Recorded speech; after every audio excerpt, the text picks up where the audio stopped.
The great hall of the Galactic Council was filled with creatures from across the galaxy. 47 different species sat in their special seats, each one designed for their unique bodies. The hall itself was made of crystal that glowed with soft blue light, and it was so large that voices echoed when anyone spoke. Ambassador Zethkar stood at the center of the hall. He was from the Vorthic Empire, and he had 4 arms that moved as he talked. His skin was dark green, and his eyes glowed red when he was angry. Right now, he was very angry. "The humans have said no to our demands," Zethkar announced. His voice was loud and carried to every corner of the hall. "We told them to give up their outer colonies. We told them to bow to the hegemony. They refused." The other aliens in the hall began to whisper among themselves. Some made clicking sounds with their mouths. Others hummed deep notes that humans could barely hear. They all knew about the humans, but most thought they were still very young and weak. The humans had only been part of galactic society for 50 years. That was nothing compared to species like the Vorthic, who had been traveling between stars for thousands of years. The human ships were simple. Their weapons were basic. Most aliens thought humans were not ready for real war. Council Prime Valdris raised one of his 6 hands for silence. He was very old, even by the standards of his own species. His people had watched empires rise and fall for millions of years. Valdris had seen it all before. "The humans asked to speak to us before any fighting starts," Valdris said. His voice was calm and patient. "We will hear what they have to say." The massive doors at the back of the hall opened. 3 humans walked in, and they looked very small compared to the alien beings around them. They wore simple blue uniforms with no fancy decorations. Their leader was a man named Jake Morrison. Morrison was in his 50s, with gray hair and lines on his face that showed he had seen many battles. Behind him walked Lieutenant Colonel Maria, Santos, and Commander Paul Davis. All 3 had served in Earth's military before becoming diplomats. Morrison walked to the center of the hall without showing any fear. The aliens were much bigger than him, and there were so many of them, but he stood straight and looked confident. "Honored Council," Morrison began, "Earth asks for 48 hours to prepare our response to the hegemony's attack." The hall erupted in what sounded like laughter, but it came from dozens of different species. Some made barking sounds, others whistled. A few roared. To human ears, it was a terrifying noise, but Morrison did not move. The hegemony was known across the galaxy as a group of warriors who conquered other worlds. In the past 10 years, they had taken over 12 different planets. Their fleet had thousands of ships. Their soldiers were bred and trained only for war. Zethkar's 4 arms moved in a gesture that showed he thought the humans were fools. "Captain Morrison," he said, "your species has maybe 200 ships that can fight. The hegemony brings 5,000. You do not need time to prepare. You need time to write your surrender." Morrison's face did not change. He looked as calm as if he were discussing the weather. "With respect, Ambassador, we are not surrendering anything. We just want to make sure we do this the right way." More laughter filled the hall. Some of the aliens began placing bets on how quickly the humans would be defeated. The Krillian delegate bet it would take less than 1 day. The Nexus representative said the humans would last maybe 6 hours. Valdris called for order again. "The council will vote on the human request," he announced. The voting was quick. Most of the aliens voted yes, not because they thought it would help the humans, but because they were curious. They wanted to see what the humans would do with 2 more days before they were destroyed. "The request is granted," Valdris announced. "The humans have 48 hours. Morrison nodded once. "Thank you, Council Prime." He turned to leave, followed by Santis and Davis as the humans walked toward the exit. Zethkar called out, "Captain Morrison, What can your small fleet possibly do against 5,000 hegemony ships? Morrison stopped and turned back. For the first time, he smiled. It was not a happy smile. It was the kind of smile that soldiers wore when they knew something their enemies did not. Ambassador, Morrison said, you are counting our active duty ships. But you forgot something important about humans. What is that? Zethkar asked. We never really throw away our old soldiers, Morrison replied.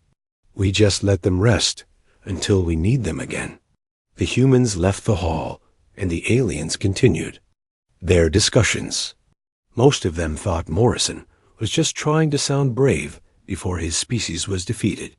They did not understand what he meant about old soldiers, but as the humans walked back to their ship, Morrison was already sending coded messages to Earth. The messages were simple and went to thousands of different people across human space. The message said only 3 words. The family needs you. On Earth and on human colonies across the galaxy, men and women who had not worn uniforms for years began to pack their bags. They were retired soldiers, sailors, pilots, and Marines. Some were very old. Some had been out of the military for decades. But when the call came, they all knew what it meant. The Galactic Council thought they were watching a young species prepare to die. What they were really watching was something the galaxy had never seen before. They were watching humanity wake up its veterans. The hegemony had 5,000 ships and millions of trained warriors. But they were about to learn that humans had something more dangerous than ships or weapons. They had old soldiers who remembered every battle they had ever fought, and who would never let their families be threatened. The 48 hours were not for preparing to surrender. They were for preparing to remind the galaxy why humans had survived every war they had ever fought. The countdown had begun. Danny Brooks was 68 years old and had been retired from the military for 15 years. He lived on Luna Station, where he spent his days working in the machine shops and helping to maintain the old mining equipment. His hair was white, and his hands were rough from years of work. But his eyes were still sharp. Danny was eating breakfast when his personal communicator buzzed. He looked at the screen and saw a message from someone he had not heard from in 10 years. It was from his old commanding officer from the asteroid mining wars. The message was short. The family needs you. Danny stared at the message for a long moment. He knew exactly what it meant. Somewhere in the galaxy, someone was threatening Earth and its colonies. The call was going out to every veteran who had ever served. Danny looked out the window of his small apartment. He could see the gray surface of the moon and the blue Earth hanging in the black sky.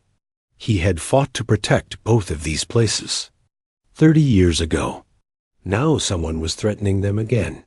Within 6 hours, Danny was on a transport ship heading back to Earth. He was not alone. The ship was full of other veterans, men and women of all ages who had received the same message. On Mars, Lisa Murphy was working in her hydroponic gardens when her communicator rang. She was 55 years old and had been a Marine sergeant during the water wars in Africa. After leaving the military, she had moved to Mars to grow food for the colonists. Lisa was knee-deep in tomato plants when she heard the familiar voice of her old squad leader. "Lisa, we need you," the voice said. "The family needs you." Lisa did not ask questions. She knew that voice, and she trusted it completely. She called her neighbor to take care of her gardens and was on the next transport to Earth. On Europa Station, Rick Thompson was teaching young pilots how to fly cargo ships through the dangerous ice fields around Jupiter. Rick was 62 and had been a Navy commander during the Pacific expansion conflicts. He had flown more combat missions than almost anyone still alive. When Rick got the call, he was in the middle of a training flight with 3 new pilots. He calmly finished the lesson, brought the ship back to the station, and told his students that class was canceled for the next few weeks. "Where are you going, Commander?" One of the young pilots asked. Home, Rick replied. To take care of family. Business. The same scene was happening all across human space. On Titan, Beth Coleman was running a mining operation. She had been an Army Ranger captain during the Martian independence crisis 20 years ago. When the call came, she left her second-in-command in charge and took the next ship to Earth, on the asteroid belt stations, on the outer colony worlds. On research stations and trading posts, the message was being received. Veterans who had been living quiet lives suddenly began packing their bags and heading home. General Patricia Hayes was the current head of Earth Defense Command. She had expected some volunteers when word got out about the hegemony threat, but she was not prepared for what happened next. Ma'am, her aide said, running into her office, you need to see this. Patricia followed him to the main operations center. The room was full of screens showing recruitment centers all across Earth and its colonies. Every single center had long lines of people waiting to sign up. But these were not young people looking for adventure. These were middle-aged and elderly. Men and women, many of them carrying old military gear and wearing clothes that had not fit them in years. How many? Patricia asked. Current count is approaching 500,000, ma'am, the aide replied. And more are coming in every hour. Patricia watched the screens in amazement. She recognized many of the faces. These were people she had served with, people who had trained her, people who had fought in wars that most civilians had forgotten about. Ma'am, another aide called out, we are getting registration forms from people we thought were dead. Veterans from conflicts going back 60 years. Patricia nodded. She understood what was happening. The unofficial network of veterans was more powerful than any official military organization. When the word went out that Earth was threatened, every person who had ever worn a uniform felt the call. On the screens, she watched as an 80-year-old woman in a wheelchair rolled up to a recruitment desk. The woman had been a pilot during the first Mars colony wars. She could barely walk, but she still wanted to serve. A 90-year-old man with a cane was arguing with a recruitment officer. The man had been a submarine captain during the ocean. Wars 50 years ago. He was insisting that he could still command a ship. They cannot all serve in combat, Patricia said quietly. No, ma'am, her aide agreed, but they can all serve. The old pilots can train new ones. The old engineers can fix ships. The old commanders can plan battles. Patricia watched as the numbers kept climbing. 1 million veterans. Then 1 and 500,000. Then 2 million. These were not just soldiers. They were the people who had built human civilization in space. They were the miners who had carved out the first colonies. They were the pilots who had mapped the dangerous routes between planets. They were the engineers who had built the first space stations. And now they were all coming home to defend it. Ma'am, a communications officer called out, we are getting a message from Admiral Morrison. Patricia walked over to the communications station. Jake Morrison's face appeared on the screen.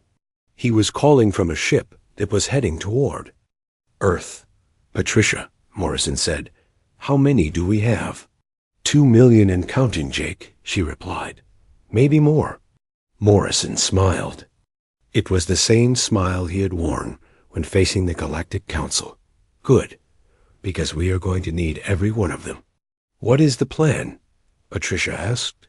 Simple, Morrison replied. We are going to show the hegemony what happens when you threaten a species that never forgets its warriors. The transport ships kept coming. Old cargo vessels, passenger liners, mining ships, and research vessels, all carrying veterans back to Earth.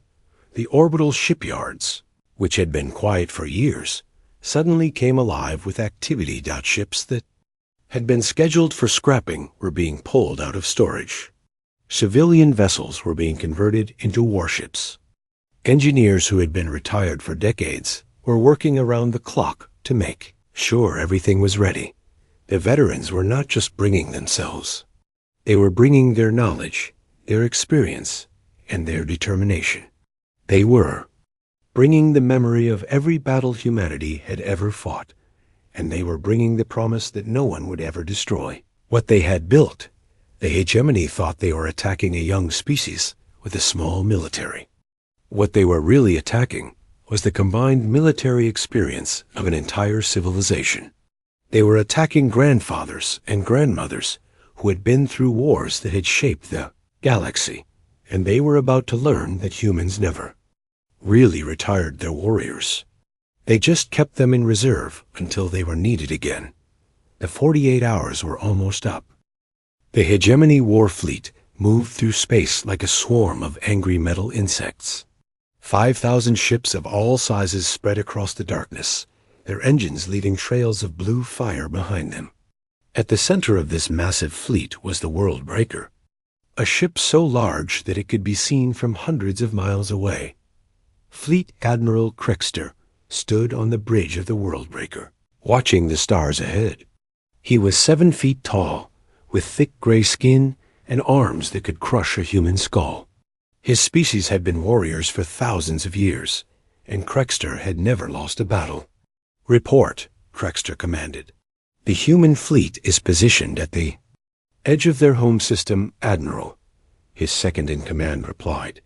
200 ships, just as our spies told us. They have formed a defensive circle around their planet. Krexter made a sound that was like laughter, but deeper and more frightening. 200 ships. How pathetic. These humans still think like creatures who live on the ground. They do not understand space warfare. The hegemony had been conquering worlds for centuries. They knew exactly how to destroy a planetary defense fleet. First, they would send in fast attack ships to break up the defensive formation. Then, the heavy cruisers would punch through the weakened line. Finally, the dreadnoughts would move in for the killing blow. "Signal the attack wings," Krexter ordered. "Begin the assault." The first wave of hegemony fighters shot forward like arrows released from a bow. They were sleek, fast ships designed for one purpose: to kill other ships. Their pilots were bred for war, trained from birth to be perfect killers. The human fleet waited in their defensive formation. Their ships looked small and fragile compared to the hegemony vessels. Most of them were simple designs, built for protection, rather than conquest. The battle began with flashes of light that lit up the darkness between the stars. Plasma cannons fired streams of superheated gas. Particle beams cut through space like invisible swords. The vacuum of space was filled with the deadly dance of combat. For 30 minutes, the battle went exactly as Krexter had planned. The human ships fought bravely, but they were clearly outmatched. Their defensive formation began to crack under the relentless assault. Ships were damaged, and some were destroyed. "The humans are breaking," the tactical officer reported. "Their line is collapsing." Krexter nodded with satisfaction. "Prepare the second wave. We will finish this quickly." But then something happened that no one in the hegemony fleet had expected. "Admiral," the sensor operator called out, his voice high with confusion. "I am detecting massive energy signatures from the asteroid belt." Krexter turned to look at the tactical display. "Impossible. Our scouts checked that area. There is nothing. There but rocks and ice." The display screen suddenly filled with new contacts. Not 200 human ships, but thousands of them. They had been hiding in the asteroid field, using the natural radiation from the space rocks to mask their presence.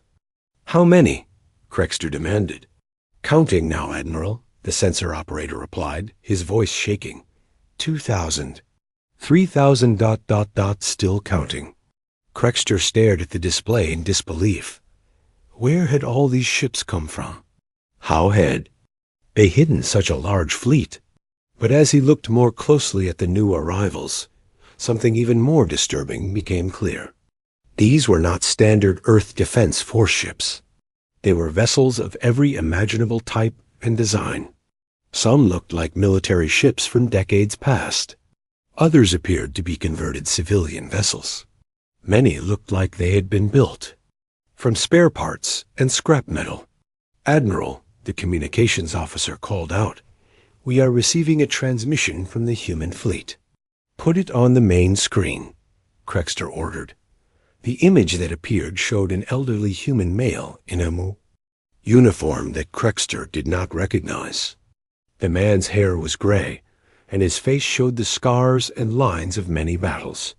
But his eyes were calm and confident.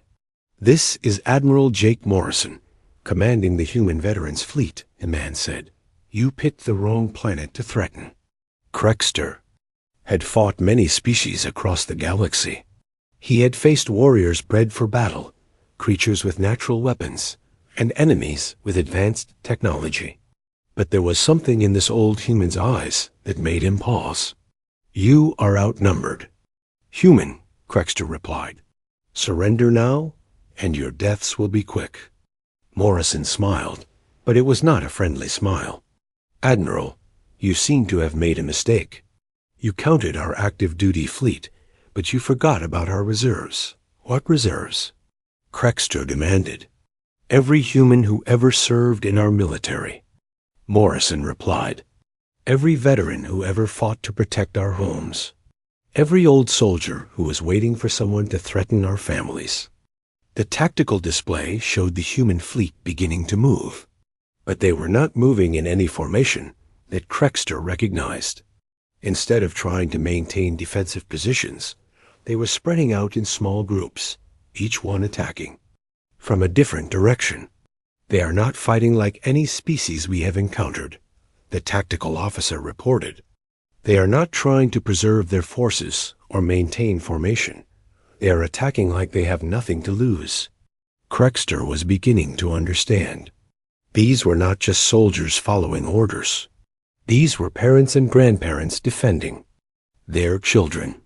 These were veterans who had been through wars that had shaped human civilization.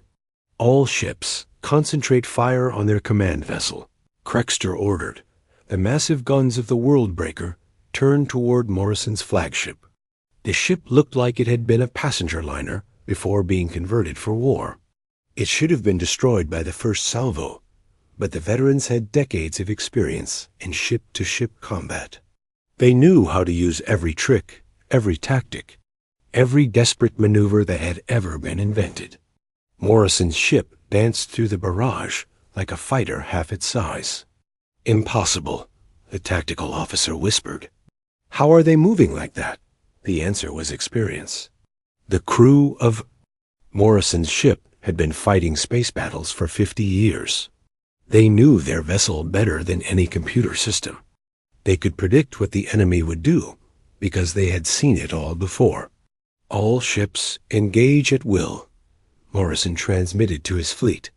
"Remember, we are not here to capture anything. We are here to send a message." The veterans understood. They were not fighting for conquest or glory. They were fighting to protect their homes, their families, and their way of life. And they were fighting with the accumulated knowledge of every war humanity had ever fought. Lisa Murphy, now commanding a converted mining ship, led her squadron in an attack pattern that had been developed during the Mars Colony Wars. Rick Thompson, flying a ship that had been built from salvaged parts, used tactics he had learned fighting pirates in the outer system. The Hegemony fleet, which had conquered 12 worlds, suddenly found itself facing an enemy unlike any they had ever encountered. These were not young soldiers following a battle plan. These were veterans who had been improvising solutions to impossible problems for decades. "Admiral," the damage control officer reported, "we are taking heavy casualties. They are targeting our weak points with precision we have never seen before." Krexter watched in growing horror as his mighty fleet was being torn apart by ships that looked like they had been built in scrapyards. The humans were not just fighting. They were teaching the galaxy a lesson about what happened when you threatened their home. A battle that followed would be remembered across the galaxy for generations. It was not the biggest space battle ever fought, and it did not use the most advanced weapons. But it was the most brutal, the most personal, and the most one-sided fight that anyone had ever seen. Admiral Morrison stood on the bridge of his flagship, the Remembrance, watching the battle unfold. The ship had been a luxury cruise liner just 2 weeks ago, taking wealthy passengers on tours of the outer planets. Now it was covered with weapons that had been taken from a dozen different sources. "Target their command ship," Morrison ordered. Calmly, "All batteries, focus fire." The crew of the Remembrance moved with the smooth precision of people who had been working together for decades. But most of them had never served on this ship before. They had served together on other ships, in other wars years ago. Now they were together again, and they remembered how to fight as a team.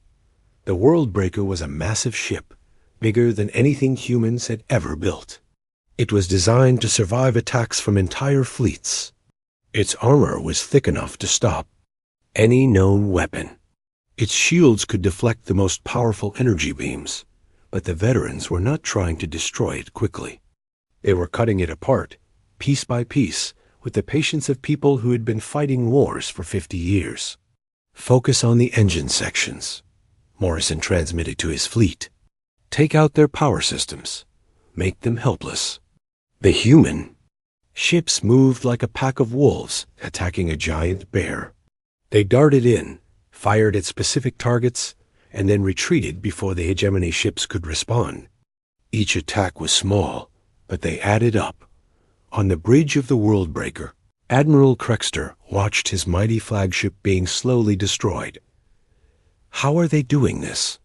he demanded.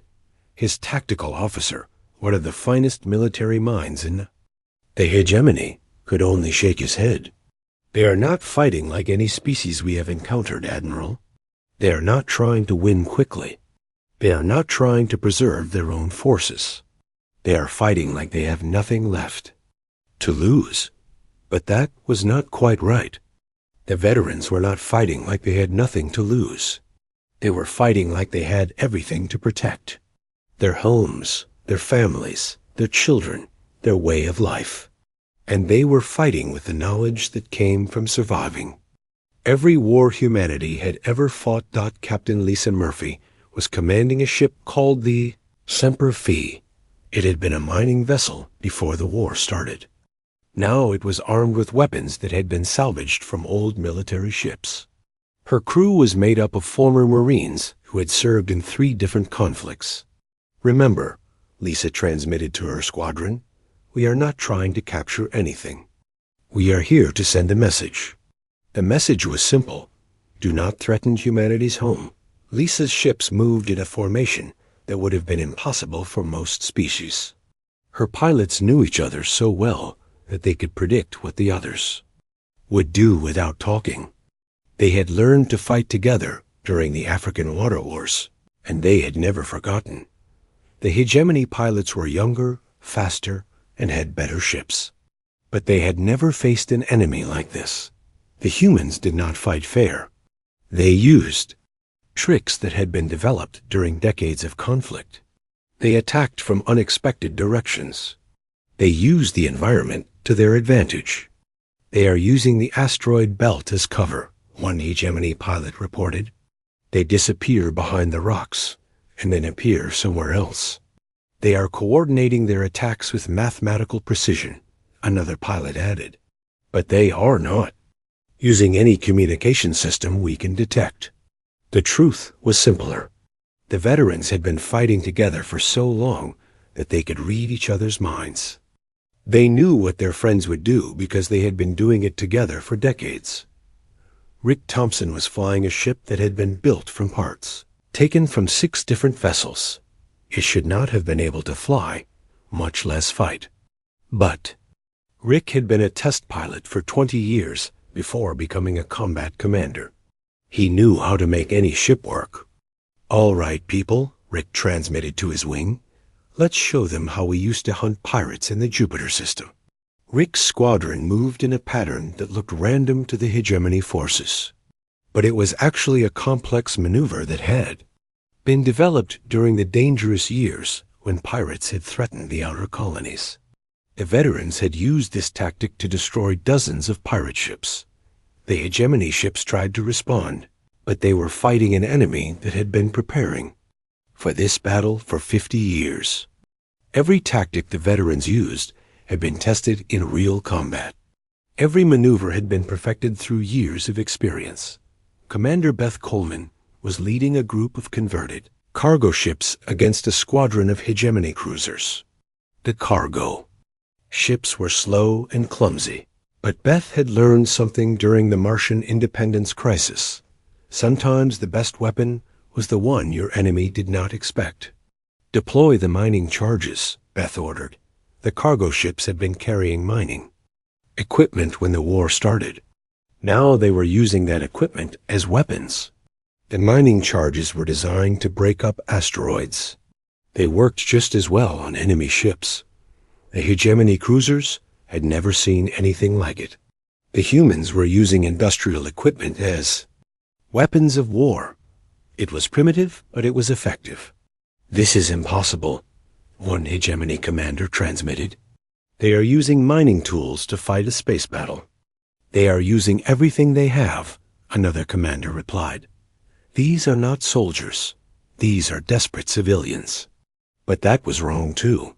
These were not desperate civilians. These were veterans who had learned to fight with whatever they could find. They had been in situations where the only weapons available were the ones they could improvise.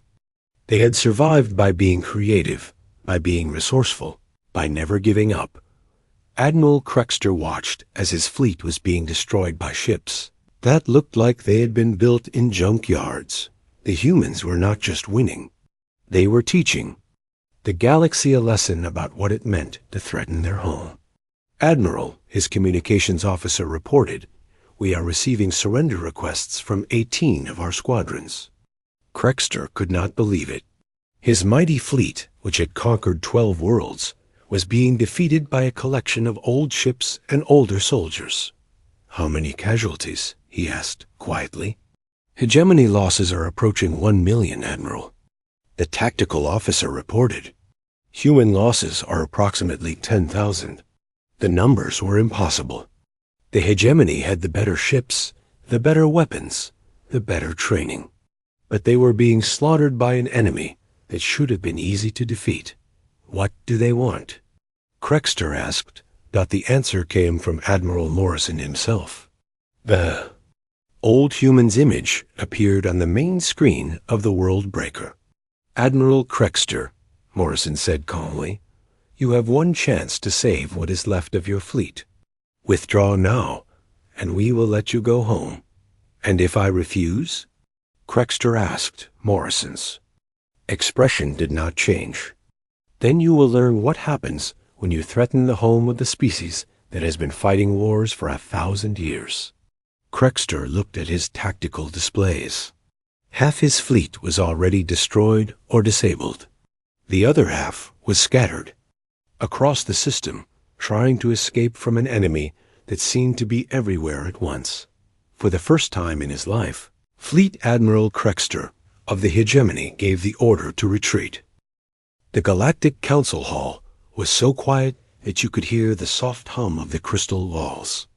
The 47 alien species sat in their seats, staring at the battle reports that had been read to them. No one moved. No one spoke. The numbers seemed impossible. The hegemony, which had conquered 12 worlds in 10 years, had been completely defeated by a species that most council members thought was still primitive. Council. Prime Valders finally broke the silence. His ancient voice echoed in the great hall. "How many human casualties?" The report reader, a small alien with 4 eyes, looked down at his papers. "Approximately 12,000 dead, Honored Prime. The hegemony losses are estimated at over 2 million. The silence returned. 2 million hegemony soldiers dead. 12,000 humans dead. The numbers were so unbalanced that some council members wondered if there had been a mistake in the reports. Ambassador Zeth Carr, who had been so confident just days before, now sat with his 4 arms hanging at his sides. His red eyes had lost their angry glow. "It is impossible," he said quietly. They had only 200 ships.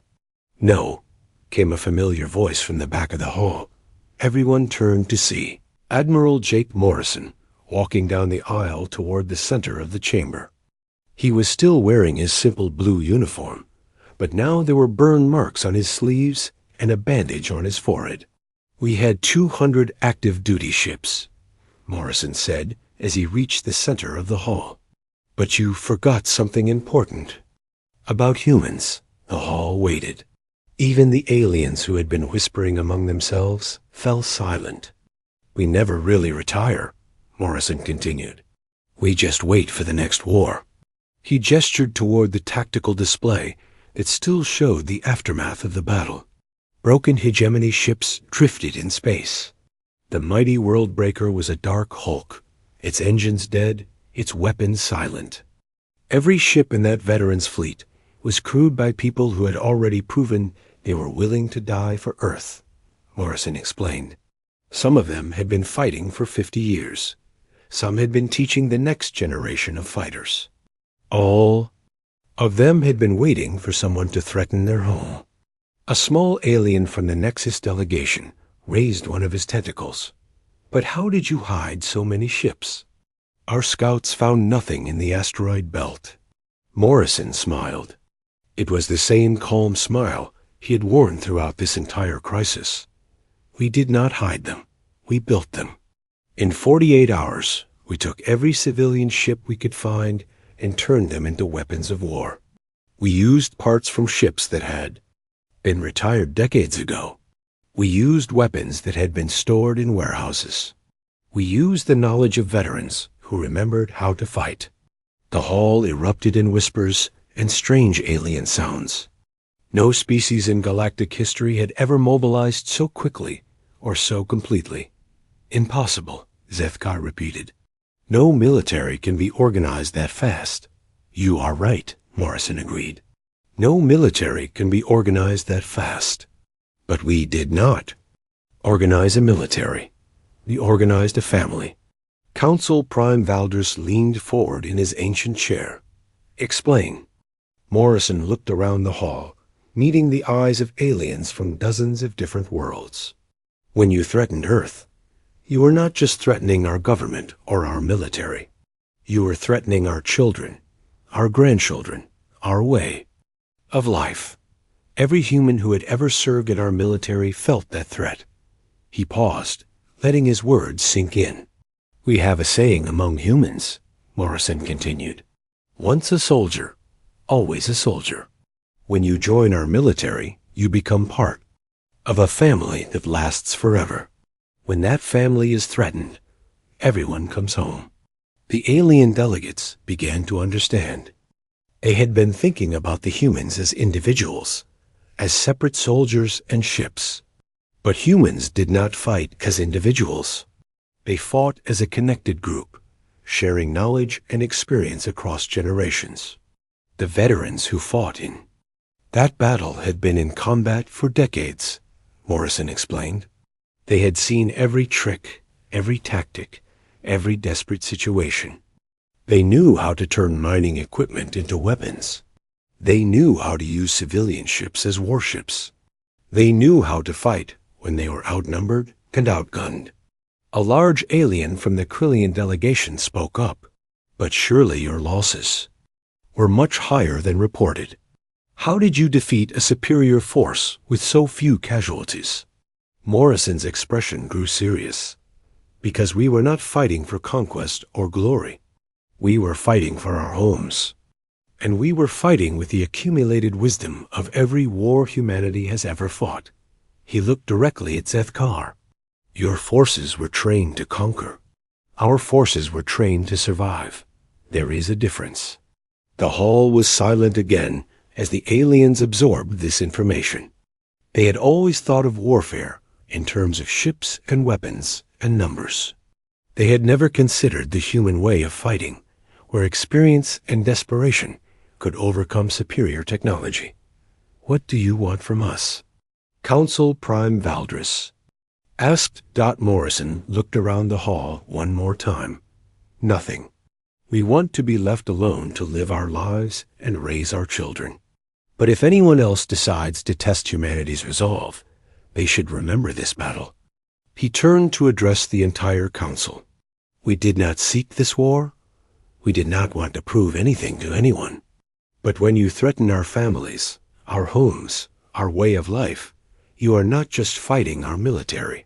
You are fighting every human. Whoever put on a uniform, every veteran who ever served, every parent who ever lost a child to war. Morrison paused, his weathered face showing the weight of decades of command decisions and battles fought. The hegemony learned something today, he said quietly. They learned that humanity's strength does not come from our technology or our numbers or our weapons. It comes from the fact that we never forget our warriors, and our warriors never forget their duty. He looked directly at Zethkar, whose red eyes had dimmed with defeat. You counted our ships, Ambassador, but you did not count our hearts. A small alien from the Research Council raised a thin arm. What happens now? Will you seek revenge against the hegemony worlds? Morrison shook his head. No, the survivors of their fleet are already heading home. We let them go. They will carry a message back to their leaders. Leave humanity alone. And if they return? Another alien asked. Morrison's smile returned, cold and confident. Then we will remind them again, and again, until they understand that threatening Earth is not worth the cost. The veteran admiral began to walk toward the exit, but Council Prime Valdris called out to him. Admiral Morrison, the Council wishes to make an offer. Morrison stopped and turned back. We would like to invite humanity to join the Council's security forces, Valdris said. Your military knowledge could be valuable in maintaining galactic peace. Morrison considered this for a moment. Thank you for the offer, Council Prime, but we are not interested in being galactic peacekeepers. We just want to protect our own. Then, what about a formal alliance? Suggested an alien from the Trade Federation. Mutual defense agreements? Technology sharing? We are open to trade and friendship, Morrison replied. But we do not need protection from anyone. As you have just seen, we can protect ourselves. He walked to the exit, then stopped and turned back one final time. There is something else you should know about humans, Morrison said. We have long memories. We remember our friends, and we remember our enemies. The hegemony chose to be our enemy. They will regret that choice for generations. And what about the rest of us?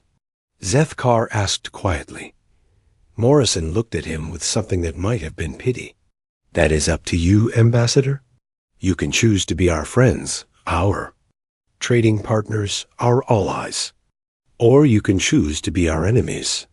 But choose carefully, because once a human veteran makes a promise, he keeps it forever. As Morrison left the chamber, the Galactic Council sat in stunned silence. They had learned something important about the species from the third planet of an ordinary star system. The vote to officially recognize human sovereignty over their claimed territories was unanimous. The motion to establish formal diplomatic relations with Earth passed without any opposition.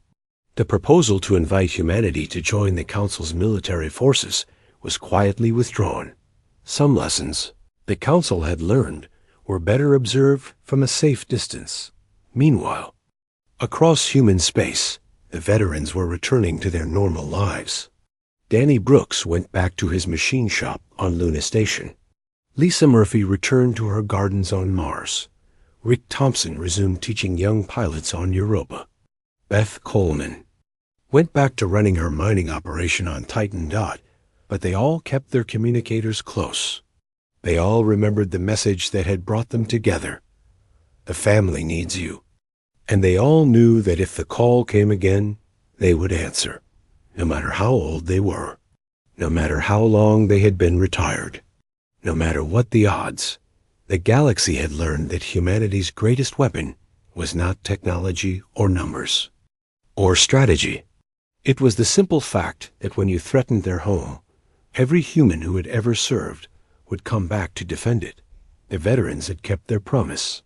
They had protected their families. And they had sent a message that would echo across the galaxy for generations. We are humans. We protect our own, always.